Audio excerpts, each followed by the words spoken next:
तो सैटेलाइट बनाना में ज्यादा टेक्नोलॉजी लगती है, लेकिन उससे भी ज्यादा टेक्नोलॉजी लगती है रॉकेट बनाने में, क्योंकि सैटेलाइट भारत ने 1975 में ही आर्यभट्ट बना लिया था, लेकिन खुद छोड़ नहीं पाए थे तो रूस को कहते, तो उसने अपने रॉकेट से छोड़ा था।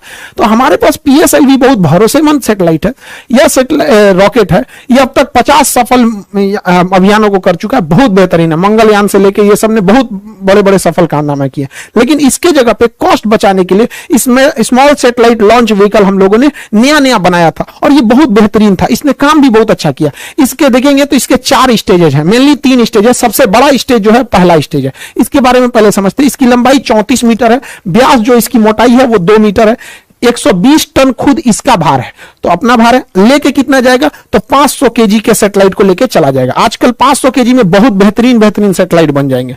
500 केजी के सैटेलाइट को 500 किलोमीटर की ऊंचाई तक ही इजीली लेके जा सकता है। सबसे बड़ी विशेषता इसकी 30 करोड़ रुपए है, महज 30 करोड़। जबकि भारत अपना सैटेलाइट जब यूरोप वालों को देता है ना, तो यूरोप वाले उस सैटेलाइट को छोड़ने का 500 करोड़ रुपया फीस लेते हैं।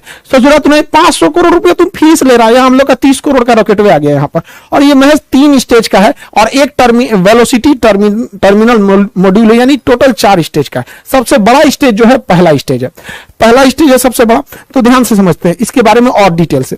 पहला स्टेज बहुत बड़ा है, और पहले स्टेज जो है वो 94 सेकंड तक जला। उसके बाद पहला स्टेज जो है वो इसको खोल के गिरा दिया जाता है, सेपरेट कर दिया जाता है। जैसे खोल के गिराते हैं रॉकेट हो जाता है हल्का और बहुत तेज भागने लगता है। तो क्वेश्चन भी पूछता है कि जैसे जैसे रॉकेट अंतरिक्ष की ओर जाता है उसकी स्पीड क्या होती है, तो बढ़ते जाती है। रीजन 2 है, एक ये अपने कुछ स्टेजेस को नीचे सेपरेट करके गिरा देता है जिसकी वजह से हल्का हो जाता है। दूसरा, जितना पृथ्वी से दूर जाइएगा पृथ्वी के खींचने की अर्थात गुरुत्वाकर्षण शक्ति कम हो जाती है। तो एक तो शक्ति कम हो गई, दूसरा भार कम हो गया, इस वजह से तेज भागता है। दूसरा स्टेज जो था वो 113 सेकंड तक चला था। तीसरा स्टेज जो था वो 106 सेकंड तक चला था। यहां तक में कोई प्रॉब्लम आई थी चौथे स्टेज में। अब यहां थोड़ा ध्यान से समझिएगा, ये तीनों स्टेज में ना सॉलिड ईंधन का प्रयोग किया जाता है। जैसे दीपावली के रॉकेट में जो ईंधन भरा जाता है ना, बारूद, सॉलिड इंजन होता, सॉलिड होता है, वो एकदम ठोस होता है, बारूद भर दिया जाता है। वैसे इसमें सॉलिड फ्यूल का यूज किया था, यानी बारूद भरा गया था। इसमें एक बार आग पकड़ लिया ना तो आपके कंट्रोल में नहीं रहेगा, ना ही आप इसे स्टॉप कर सकते हैं। तो सॉलिड इंजन की एक खराबी, पावर तो तगड़ा देते हैं सब, लेकिन इन्हें आप कंट्रोल नहीं कर सकते। तो इसरो कितना दिमाग लगाया, जब सीधे ऊपर भेजना था तो लगा दिया तीनों में सॉलिड इंजन। और ये सॉलिड इंजन जो होता है इसमें जो सॉलिड फ्यूल यूज किया जाता है HTPB, ये फुल फॉर्म एग्जाम में पूछता है, HTPB हाइड्रोक्सिल टर्मिनेटेड पॉलीब्यूटेराइन। ये इसमें यूज होता है HTPB ईंधन के रूप में, इसे कंट्रोल नहीं किया जा सकता। तो ये तो चौथा, अब लास्ट स्टेज एकदम छोटा सा था, एकदम छोटा सा था, उसे महज 20 सेकंड के लिए बनाया गया था चौथे स्टेज को। उसका नाम होता है velocity trimming module, VTM, velocity trimming module. यहीं से गड़बड़ चालू हो गया। इस ससुरा को चलना था चौथा स्टेज को 20 सेकंड के लिए, चला 21 सेकंड के लिए। 1 सेकंड के लिए चला तो क्या हो गया कि ये सर्कुलर की जगह इलिप्टिकल पाथ पर चला गया। जाना चाहिए था गोल, चल गया अंडाकार में, क्योंकि इसका काम होता है स्पीड को बढ़ा घटा के पाथ को मेंटेन करना, जिस वजह से इसका डाटा लॉस हो गया और ये प्रशांत महासागर की ओर गिर जाएगा। यहां पर ये इलिप्टिकल नहीं हो पाया था। यहां पे लास्ट स्टेज में देखिए, जो वेलोसिटी ट्रिमिंग मॉड्यूल होता है वो इन सैटेलाइटों को लॉन्च करने के टाइम उनका एंगल डिसाइड करता है, किसको कितने एंगल पे छोड़ना है, मल्टीपल सैटेलाइट्स को कितने एंगल पे किसको कितना घुमाना है। यहीं पर डाटा लॉस हो गया। ये सारा चीज अपने समय सही से चल रहा था, यहां पे क्या हो गया, डाटा लॉस हो गया। 20 सेकंड की जगह पे 1 ही सेकंड फायर हुआ। इसका मतलब पूरा रॉकेट सही है, कोई दिक्कत नहीं है, बस ये ट्रिमिंग मॉड्यूल में दिक्कत है, एंगल गड़बड़ा दिया था। देखिए एक चीज ध्यान से समझिएगा, जो सैटेलाइट उपग्रह जो होते हैं पृथ्वी के करीब घूमते हैं उन्हें सर्कुलर पाथ पर घूमना पड़ता है, और जो दूर घूमते हैं उन्हें इलिप्टिकल पाथ पर घूमना पड़ता है। तो गलती से इसे जाना चाहिए था सर्कुलर पे, चल गया इलिप्टिकल पे, जिस वजह से ये क्या हो गया, गड़बड़ हो गया अपने ट्रिमिंग फेज में। इसलिए देखेंगे लास्ट फेज में बस ये 20 सेकंड के लिए यही बच गया था, जिस वजह से ये फेल कर गया था। हालांकि लेकिन कोई बात नहीं, हम लोग अगली बार फिर तैयार करेंगे। पहला लॉन्च जो था वो तो PSLV का भी फेल हो गया था, पहला लॉन्च GSLV का भी फेल हो गया था। सचिन तेंदुलकर भी अपने पहले मैच में कहा कोई अच्छा परफॉर्म कर पाए थे, लेकिन ऐसा तो नहीं है कि आगे नहीं किए थे, बेहतरीन काम किया था इस सैटेलाइट ने, बट लास्ट में थोड़ी सी सेंसर खराबी की वजह से यह गड़बड़ हो गया था ट्रिमिंग के समय में। हालांकि इस रॉकेट ने बहुत ही बेहतरीन ढंग से कार्बन लाइन को पार कर गया था। कार्बन लाइन क्या होता है, ध्यान से समझिएगा। पृथ्वी से वह ऊंचाई जिसे आप अंतरिक्ष मानते हैं, उस ऊंचाई को ही हम कार्बन लाइन कहते हैं। कार्बन लाइन के नीचे अंतरिक्ष, कार्बन लाइन के नीचे वायुमंडल यानी पृथ्वी, और इसके ऊपर अंतरिक्ष हो जाता है। इसे वैज्ञानिक कार्बन ने दिया था, उन्होंने कहा था कि यह 100 किलोमीटर है, लेकिन अभी इसे अप्रोक्स 80 से 83 किलोमीटर माना जाता है। कुछ देश इसे 80 मानते हैं, कुछ देश इसे 83 किलोमीटर मानते हैं। उसके ऊपर अंतरिक्ष चालू हो जाता है, यानी एक कार्बन लाइन हो जाता है। 1967 में एक समझौता हुआ था जिसके तहत कहा गया था कि कार्बन लाइन से ऊपर का एरिया किसी देश का नहीं है, उसमें कोई भी जहाज, कोई भी सैटेलाइट जा सकता है। और कार्बन लाइन के नीचे का एरिया उसी का है जिसके जस्ट नीचे वह देश है। यानी भारत अपने 80 यानी 83 किलोमीटर की ऊंचाई तक अगर कोई भी मिसाइल जाएगा तो उसे अपने ऊपर खतरा मान के मार के गिरा देगा, कोई जहाज जाएगा तो उसे मार के गिरा देगा। समझ रहा है कि नहीं? तो हमारा एरो स्पेस कितना होता है अपने क्षेत्र से? 83 किलोमीटर। लेकिन समस्या यहां ये आती है कि कोई देश इसे 80 मानता है और कोई देश इसे 83 मानता है। जो 83 मानता है वो तो ऊपर ऊपर जाएगा। अब जैसे मान के चले भारत कहेगा कि हम 80 मानते हैं, अमेरिका कहेगा 83 मानते हो, तो जाएगा। अब भारत चल जाएगा किसी क्षेत्र में 80 में, कहेगा हम तो कार्बन लाइन के ऊपर है, तू कहेगा मार के गिरा देंगे, कहेगा एयरक्राफ्ट है ये। तो इसमें काफी असमंजस है। हालांकि इतनी ऊंचाई पे कोई जहाज जाते नहीं है सब यहाँ पे। तो कार्बन लाइन हमेशा याद रखिएगा, एग्जाम के पॉइंट ऑफ व्यू से इंपॉर्टेंट है। यह अंतरिक्ष वगैरह में जितने सैटेलाइट वगैरह रहते हैं कार्बन लाइन के ऊपर ही डाल दिए जाते हैं। इस तरह से जो सैटेलाइट घूमता है इसे कहते हैं पोलर सैटेलाइट। ऊपर नीचे जो घूमता है ये पोलर सैटेलाइट। ये पोलर इसलिए कहते हैं कि ध्रुवीय सैटेलाइट, क्योंकि पृथ्वी के ऊपर और नीचे दो पोल है, north pole and south pole. तो पोल का चक्कर लगाने वाले सैटेलाइट को हम पोलर सैटेलाइट कहते हैं। हिंदी में कहते हैं ध्रुवीय सैटेलाइट। इसमें खर्चा कम आता है, ये सर्कुलर पाथ पे घूमते हैं और पूरी पृथ्वी का चक्कर लगा लेते हैं, निगरानी कर लेते हैं। कैसे?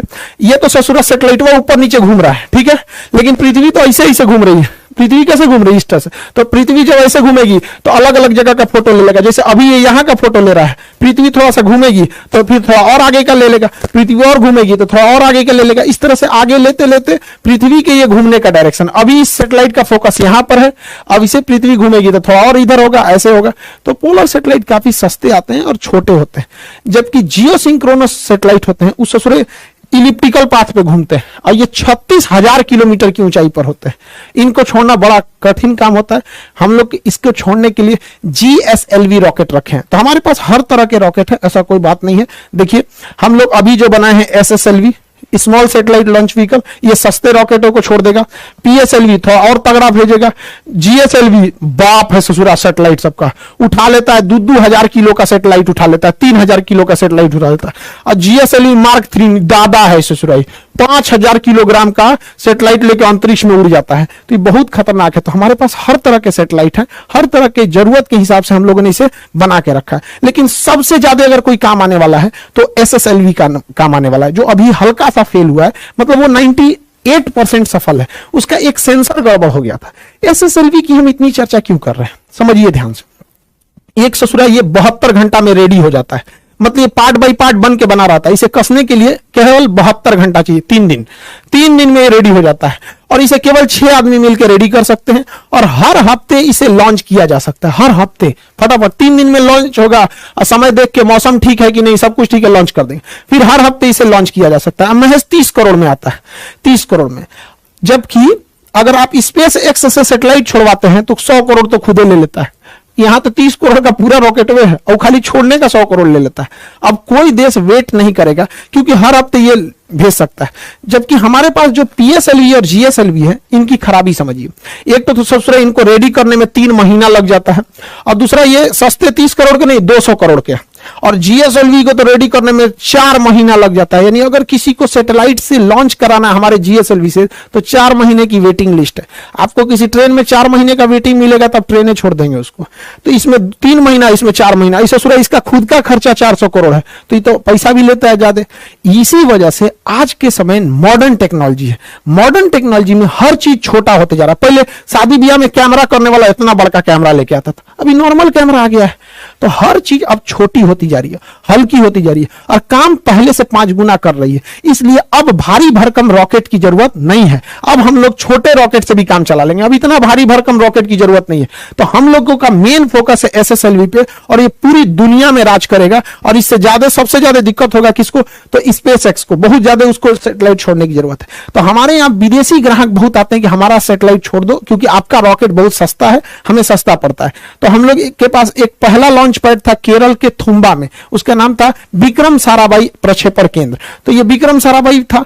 हालांकि हम सबसे ज्यादा यूज करते थे आंध्र प्रदेश में सतीश धवन प्रक्षेपण केंद्र। तो सतीश धवन प्रक्षेपण केंद्र में हम लोगों ने 2 लॉन्च पैड बना रखे थे, 2 लॉन्च पैड बना थे। इसी से GSLV को भी लाते थे। देखिए ब्लैक कलर का जो होता है वो GSLV होता है, रेड कलर का जो होता है वो PSLV होता है।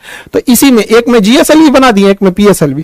तो हमारे पास सतीश धवन प्रक्षेपण केंद्र में एक और था। अभी हम लोग एक चेन्नई में और बना रहे हैं। चेन्नई में अभी इस पे प्लान चल रही है, जैसे हो जाएगा हम आपको बताएंगे। नीचे बनाया जा रहा है। तो हमारे पास टोटल अब 3 लॉन्च पैड होने वाले हैं, 2 तो पहले से थे। अब ये नीचे वाले की जरूरत क्यों पड़ी, इसको हम लोग अभी समझेंगे। लोग ध्यान से समझिए। पोलर सैटेलाइट जो होते हैं वो ऊपर से नीचे चक्कर लगाते हैं पोल पे, तो इन्हें छोड़ा भी जाता है उसी डायरेक्शन में। हम लोग के लिए समस्या समझिए, हम लोग आंध्र प्रदेश के श्रीहरिकोटा से जब छोड़ते हैं तो बीच में दूसरा श्रीलंका चलाता है, तो बीच में श्रीलंका आ जाता है। इसलिए हमें पहले रॉकेट को ऐसे मनूवर करा के घुमाना पड़ता है और तब जाके इसको छोड़ते हैं हम लोग ऐसे, नहीं तो श्रीलंका के ऊपर गिर जाएगा, दिक्कत हो जाएगा। तो जब आप किसी से मनूवर कराइएगा, उसको थोड़ा घुमाइएगा, तो ज्यादा ईंधन खाएगा, ज्यादा खतरा बना रहेगा घूमने के दौरान ठीक से घुमा कि नहीं घुमा। इसलिए भारत ने सोचा कि इसका झमेले खत्म कर देते हैं।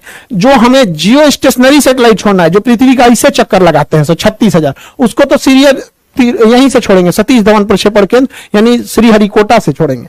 और जो पोलर छोड़ना है वो कहां से छोड़ देगा? नीचे से, क्योंकि जब नीचे यहां से छोड़िएगा तो श्रीलंका को ऐसे क्रॉस करा के फिर जाना पड़ता है। और यहां से छोड़ेगा कोई नहीं है नीचे, नीचे में कोई नहीं है। देखिए ध्यान से, नीचे से छोड़ेगा तो समुद्र में कोई नहीं है। इस वजह से हम लोग तमिलनाडु में एक तीसरा प्रक्षेपण केंद्र भी हम लोग स्थापित करने जा रहे हैं। हम लोग के इसरो का इतिहास बहुत मतलब दुखदाई रहा है। हम लोग के पास इतने कम पैसे थे जब इसरो की स्थापना हुई थी कि साइकिल से हम लोग लेके जाते थे लोग रॉकेट को, यहाँ पे साइकिल से, देखिए पार्ट बाई पार्ट करके, यहाँ पे बैलगाड़ी से हम लोग ये सैटेलाइट को लेके आए थे लोग, और नारियल के पेड़ से बांध के साउंडिंग रॉकेट को छोड़ा गया था। लेकिन ऐसा नहीं है, हम लोगों ने बहुत बहुत चीजों को देखा है। और ये जो लड़कियों ने जिस सैटेलाइट को बनाया, उन बच्चियों से कहते हैं कि आप अपना कभी भी मनोबल छोटा मत कीजिएगा। हमारा उस सैटेलाइट से संपर्क टूटा है, कसम से कहते हैं, हमारा संकल्प नहीं टूटा है, हमारा संकल्प आज भी जिंदा है। हम यहां से उठ के खड़े हुए हैं। इसरो जो आज इतने बड़े बड़े जो सैटेलाइट देख रहे हैं ना यहाँ पे, ये हम लोग वही हैं जो साइकिल पे लेके घूमे थे। तो हमारा संपर्क टूट जाने से विरोधी हमारे पे हंसे नहीं, हम दृढ़ संकल्पित हैं लोग यहाँ पे। और भारत माँ की वो बेटियां एक दिन दिखाएंगी जब अंतरिक्ष में राज होगा वहां पर, ये सैटेलाइट यहाँ पे। और दुश्मनों को सरदर्द के लिए जो लोग अभी PSLV से SSLV से डर रहे थे ना, सुनिए ध्यान से, GSLV तो बहुत पावरफुल है, ये है PSLV दुनिया का सबसे भरोसेमंद है। अभी SSLV सही हो ही गया, अभी NSLV भी बन रहा है, नैनो सैटेलाइट लॉन्च व्हीकल, यानी 1 किलो के सैटेलाइट को भी छोड़ देगा। Nano satellite launch vehicle 5 crore में, 5 करोड़ में। और इसकी सबसे ज्यादा जरूरत होती है टेस्ला को, SpaceX को, क्योंकि SpaceX अपना एक स्टारलिंक प्रोग्राम बना रहा है। इसको अंतरिक्ष में बहुत सारे हजारों सैटेलाइट इसको छोड़ना है अंतरिक्ष में। और नैनो सैटेलाइट, इन्हें छोड़ने में लगभग 100 करोड़ का खर्चा आता है एक नैनो सैटेलाइट में। हम लोग का सैटेलाइट में 5 करोड़ में, 2 को छोड़ देंगे एक के बार में, होलसेल में काम हो जाएगा। तो हम लोग अभी एक और बना रहे हैं NSLV, nano satellite launch vehicle. इन्हीं सबको मद्देनजर रखते हुए भारत जो है अपने 3 लॉन्च पैड बना रहा है, ताकि उसे 3 लॉन्च पैड की जरूरत भी है। तो हम लोग इस चीज को समझे यहाँ पर, ये बहुत भारी भरकम। एक चीज और गौर किए होंगे, जब सैटेलाइट छोड़ते हैं तो इसमें से ये कुछ कुछ टुकड़े गिरते हैं। एक्चुअली ये टुकड़े नहीं होते हैं, इन्हें इंसुलेटर कहा जाता है, इंसुलेटर पैड। जब सैटेलाइट खड़ा रहता है ना, तो इसके अंदर जो लिक्विड भरा रहता है ईंधन, वो बहुत ठंडे टेम्परेचर पर रखना चाहिए। तो धूप लगेगा, एक दिन पहले ही टांग के रख देता है, तो ठंडा, इसका सारी गर्मी निकल जाएगी, ठंडाहट खत्म हो जाएगी। इसलिए इसके बाहर में इंसुलेटर का पैड चिपका देता है। जहां जहां लिक्विड इंजन होता है वहां वहां इंसुलेटर का पैड लगा देता है। और जब ये सैटेलाइट ऊपर उठती है तो घर्षण से यही बाहर गिरने लगता है। आई होप आप PSLV, GSLV, SSLV, NSLV समझे होंगे।